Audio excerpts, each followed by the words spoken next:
ओम शांति। स्वदर्शन चक्र क्या है और इसको फिराने के फायदे क्या हैं? कैसे इससे बाबा कहते हैं कि पाप भस्म हो जाते हैं? तो आज इस पर थोड़ा सा मनन चिंतन करेंगे। तो स्वदर्शन अर्थात मतलब स्व का दर्शन, अपने सत्य स्वरूप का दर्शन करना, देखना उसको। उसके लिए बाबा पहले क्या कहते हैं? कहते हैं ना 5 स्वरूपों का अभ्यास करो, स्वदर्शन चक्र फिराओ।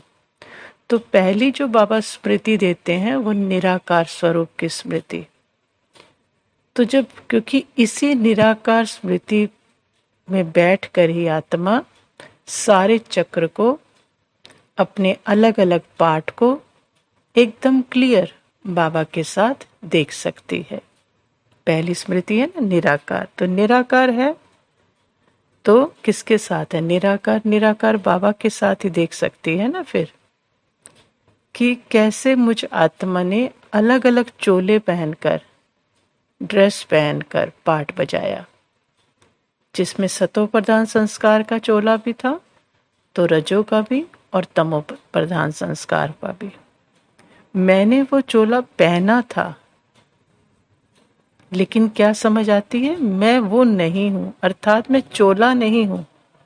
चोले को पहनने वाली चेतन शक्ति आत्मा हूं।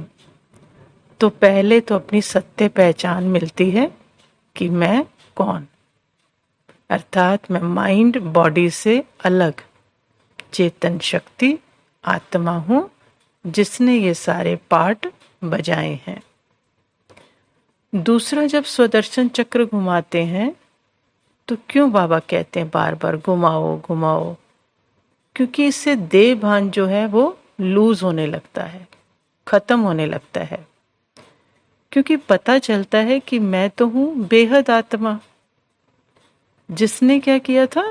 माइंड बॉडी के टाइट कपड़ों को मैं लगाकर, मेरा लगाकर पहन लिया था और फिर उसे ही मैं समझ लिया था।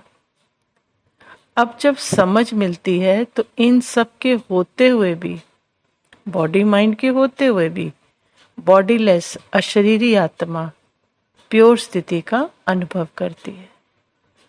अनुभव भी कोई मन से नहीं, मतलब कि समझ से कि मैं बॉडीलेस आत्मा इस बॉडी को यूज कर रही हूं और देह में होते हुए देह बांध से छूट जाती है। क्योंकि देख लिया ना कि कैसे कैसे मैंने, आत्मा ने ये पाठ चोले पहने, इस पाठ को प्ले किया।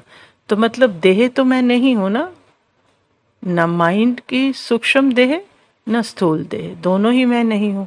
तो उससे क्या होता है? देह बान एकदम खत्म होने लगता है कि मैं अशरीरी आत्मा।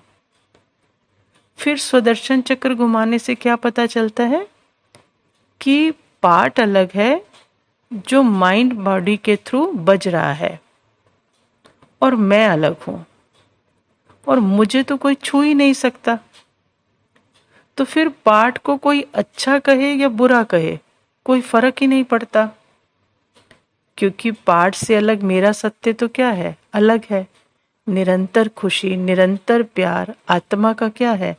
स्वधर्म है, जिसे कोई भी अच्छा या बुरा कहकर कम या ज्यादा नहीं कर सकता। तो क्या फायदा हुआ कि पार्ट में जो प्रभावित होते हैं बात बात पे, कभी अच्छे में कभी बुरे में, उससे अब से आत्मा क्या हो जाती है? न्यारी हो जाती है। कि उसको पूरी अवेयरनेस है, ये नोइंग है उसको कि वो पार्ट नहीं है। फिर जब स्वदर्शन चक्र फिराते हैं तो बाबा क्या कहते हैं? पाप भस्म होते हैं। अब पाप किसे कहेंगे? कि जो मैं नहीं थी वो खुद को समझकर चल रही थी, और जो हूं उसका पता ही नहीं है। तो स्वदर्शन चक्र जब फिराते हैं तो पता चलता है कि माइंड के जो ये संकल्प हैं, फीलिंग है, मेमोरी है, पास्ट की इमेजेस हैं, और बॉडी की जो सेंसेशन है, ये मैं कुछ भी नहीं हूं। मैं तो इन सब को देखने वाली साक्षी दृष्टा आत्मा हूं। मतलब देखने वाली हूँ, साइलेंट, एकदम साक्षी दृष्टा आत्मा हूँ। तो जब अपने सत्य स्वरूप में टिकने से जो भी माइंड बॉडी के पार्ट के संकल्प आ रहे हैं, विकल्प हैं, फीलिंग है, इमोशन है, वो सब अपने नहीं लगते। क्यों नहीं लगते? क्योंकि उसको मैं नहीं लगाते और बाबा को समर्पण करते जाते हैं, समर्पण करते जाते। जो संकल्प आया, फीलिंग आए, बाबा मेरी नहीं है, तो बाबा को अर्पण। तो पुराने मन का एक एक संकल्प, फीलिंग, पास्ट का जो भी आ रहा है, वो बाबा को देते जाने। तो वो बाबा क्या करता जा रहा है? उसको मर्ज करता जा रहा है। बाबा के छत्र छाया में वो क्या होते जा रहे हैं? निकल रहे हैं और मर्ज हो रहे हैं। और मैं उससे एकदम न्यारी और बाप की प्यारी आत्मा। तो मतलब क्या हुआ? जब देह भान, देह के संकल्प, फीलिंग कुछ है ही नहीं मेरा, तो उससे न्यारी हो गई, बाबा ने मर्ज कर लिया सब कुछ, तो क्या हो जाएगा? आत्मा को एकदम अप्रभावित, एकदम अलग। तो समझ लो क्या हुआ? आत्मा साइलेंस। तो पाप क्या हो गए? कटते जा रहे हैं। पाप कट गए ना फिर, क्योंकि किससे आता है दर्द? संकल्पों से ही तो आता है, फीलिंग से ही तो आता है। तो वो सजा मिल रही होती है। अब जब इससे अलग हट गई, मैं हूं ही नहीं, तो सजा मिल ही नहीं रही। संकल्पों से, फीलिंग से, इमोशन से, पास्ट के जो भी आ रहे हैं चित्रों से, किसी से भी सजा नहीं मिल रही। तो मतलब पाप क्या हो गए? कट गए। फिर बाबा कहते हैं कि स्वदर्शन चक्र फिराने से तुम चक्रवर्ती राजा बन जाओगे। तो कैसे बन जाएंगे? क्योंकि जिसने सारे चक्र को जान लिया, आत्मा ने क्या किया? चक्र को जान लिया और चक्र से बाहर साक्षी होकर अब देख रही है। तो अब चक्र का राजा बन गई ना, क्योंकि अब चक्र की अर्थात पाठ की कोई भी बात उसको प्रभावित नहीं करती। और वो चक्र में रहते हुए, जो चक्र में आने के लिए सृष्टि चक्र में जो मन बुद्धि संस्कार उसको टूल्स मिले थे, उनका भी राजा बन जाती है। और वो भी उसके साइलेंस और प्रेम स्वरूप के प्रभाव में चलने लगते हैं। पहले तो मन बुद्धि संस्कार चला रहे थे आत्मा को, क्योंकि उसने अपना अटेंशन उसको दिया हुआ था, मैं मेरा बोला हुआ था। लेकिन अब जब न्यारी हुई, अपने सत्य स्वरूप में बाबा के साथ है, तो उसके साइलेंस में, उसके प्यार में, जो उसका निरंतर है, मन बुद्धि संस्कार भी उसके साथ मर्ज होते जा रहे हैं। तो वो सारी कर्मेंद्रियों की क्या हो गई? राजा हो गई, स्थूल भी और सूक्ष्म भी। तो जो यहाँ राजा है वो नेचुरल क्या बनेगा? स्वर्ग में, सत्युग में जाकर चक्रवर्ती राजा ही तो बनेगा।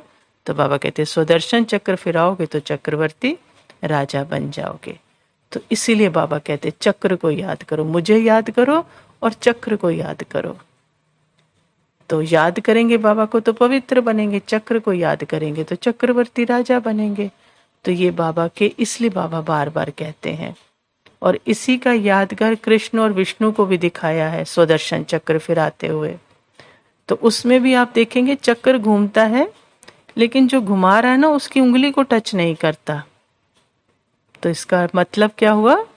कि आत्मा निराकार स्थिति में बाबा के साथ बैठकर पूरे 84 जन्मों के चक्र को साक्षी होकर देख रही है कि वो पार्ट अलग है और मैं एक्टर अलग हूँ। पार्ट में भले मैंने कुछ भी रोल किया हो, पार्ट बजाया हो, कोई डाकू का, कोई भिखारी का, कोई कुछ और तरीके का, अमीर का, बहुत अमीर बनी, कुछ भी पार्ट बजाया हो, लेकिन मैं वो पार्ट नहीं हूँ। पार्ट को बजाने वाली मैं आत्मा अलग हूँ और पार्ट अलग है। तो मतलब आत्मा को कुछ टच नहीं करता, मतलब उंगली दिखाई ना, उंगली को कुछ टच नहीं करता, चक्र घूम रहा है उसके आसपास। तो आत्मा एकदम अलग है और ये सारा चक्र अलग है जिसको आत्मा देख रही है। तो ये है स्वदर्शन चक्र फिराना, उसके क्या फायदे हैं, इसलिए बाबा हमको बार बार कहते हैं। ओम शांति।